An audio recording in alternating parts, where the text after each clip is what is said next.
अस्सलाम वालेकुम नाज़रीन, रिपोर्टिंग विद असद में आपको खुशामदीद। नाज़रीन, आज आपको एक बड़ी अहम डेवलपमेंट से आगाह करेंगे और वो ये है कि जो पंजाब के सीनियर वज़ीर हैं अलीम ख़ान, उनकी गैर कानूनी housing society park view city, उसके ऊपर जो अदालती फ़ैसला आया है उसके अहम नकात क्या हैं और ये कि ये मामला किस तरह वज़ीर आज़म इमरान ख़ान की जो उनकी भी जो गैर कानूनी रिहाइशगाह थी उससे किस तरह से इसका नक्सस है, आपको इसकी तफसीलात बताएंगे। लेकिन अगर अभी तक आपने हमारा चैनल सब्सक्राइब नहीं किया तो चैनल को सब्सक्राइब कीजिए ताकि हम आपको हालात हाज़रा से आगाह रख सकें। तो नाज़रीन, ये आपको इल्म होगा इस बात का कि जब पाकिस्तान तहरीक इंसाफ की हुकूमत आई तो इन्होंने गैर कानूनी तजावुज़ात के ख़िलाफ़ ऑपरेशंस किए और उसमें पेट्रोल पंप, कच्ची बस्तियां, लोगों के घर, लोगों के कारोबार, होटल्स, शादी हॉल तबाह बर्बाद कर दिए।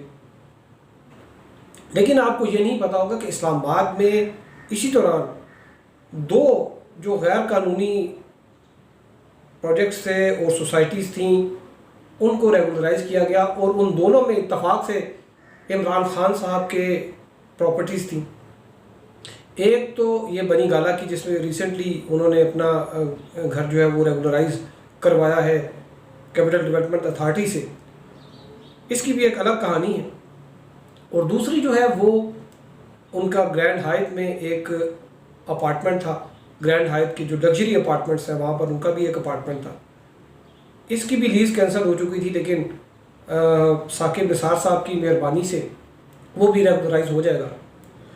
तो जो अलीम ख़ान साहब की सोसाइटी पार्क व्यू सिटी के हवाले से इस्लामाबाद हाई कोर्ट के फैसले के जो बड़े नकात थे उनमें सबसे बड़ी बात ये थी कि ये कौमी एहतसाब ब्यूरो, नेशनल अकाउंटेबिलिटी ब्यूरो, ये केस उसकी जुरिस्डिक्शन में आता है क्योंकि इसमें वफाकी दारुल हुकूमत के जो लोग थे उन्होंने मिस यूज़ ऑफ अथॉरिटी की। उन्होंने एक गैर कानूनी तौर पर इनको अलीम ख़ान साहब को एनओसी दिया कि आप अपनी सोसाइटी बनाएं और एनओसी की बेस पर उन्होंने अपने इश्तहारात वगैरह जारी किए अखबारात में और लोगों से पैसे लिए और वहाँ पे उनको प्लॉट्स वगैरह देना शुरू कर दिए। सीडीए के हुकाम ने एक जाली डॉक्यूमेंटेशन करके उनको वहाँ पर एनओसी की जो रिक्वायरमेंट थी वो पूरी करवाई।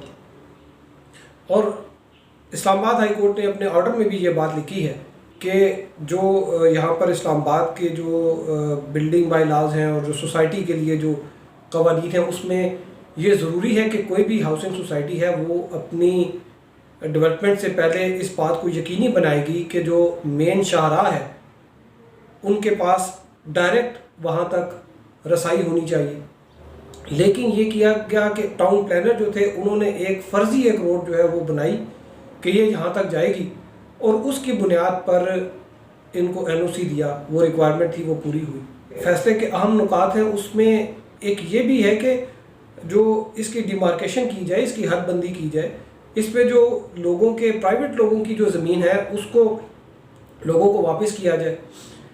हाई कोर्ट ने इनका एनओसी कैंसिल किया। हाई कोर्ट ने जो इन्होंने लैंड एक्वायर की थी वो उन्होंने कालादम करार दे दी, यानी कि वो अब लैंड जो उसके हकीकी वर्सा हैं, यानी कि वो लोग जो कि मुतासरीन थे वो उनके पास वापस चली गई। यहाँ पर कंस्ट्रक्शन करने के ख़िलाफ़ जो है वो हुक्म जारी किया गया है और जो इलीगल कंस्ट्रक्शन है उसको गिराने का, उसको हटाने का कहा है। इसके साथ साथ वफाकी काबीना को भी ये कहा गया है कि वो इस मामले को देखें और जो पब्लिक फंक्शनरीज हैं उनके ख़िलाफ़ इक़दाम करें।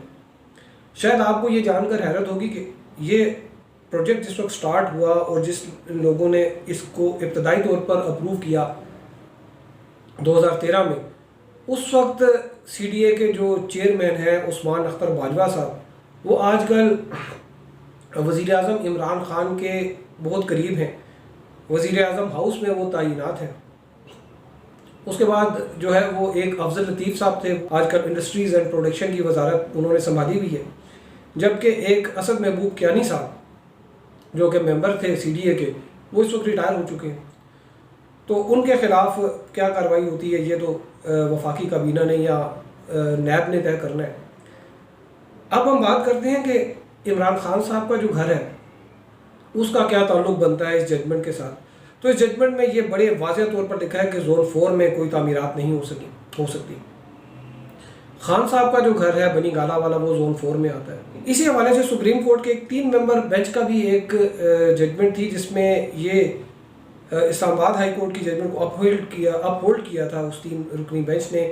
और उसके मुताबिक रेगुलराइजेशन का एक तरीक़ाकार है, उसमें सिर्फ वफाकी तरक्याती इदारा नहीं है बल्कि उसमें एक कमीशन बनना था जिस कमीशन में माहिर माहौलियात होने थे, उसमें टाउन प्लानर्स होने थे और उस कमीशन ने केसेस देखने के बाद उनकी रेगुलराइजेशन के हवाले से अपनी सिफारिशात देनी थी। और उसका जो तरीक़ाकार है उसके मुताबिक इमरान खान साहब को कम से कम 1.5-2 करोड़ रुपया देकर जो अपना बनी गाला का महल है उसको रेगुलराइज कराना पड़ेगा।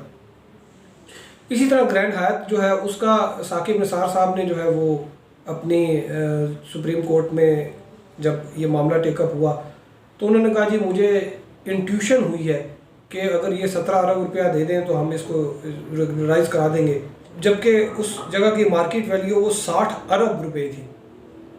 लेकिन साकिब निसार साहब जो है वो जाते जाते उसको रेगुलराइज कर गए 17 अरब रुपए में और उसमें से अभी तक 1 रुपया सरकारी ख़जाने में नहीं आया।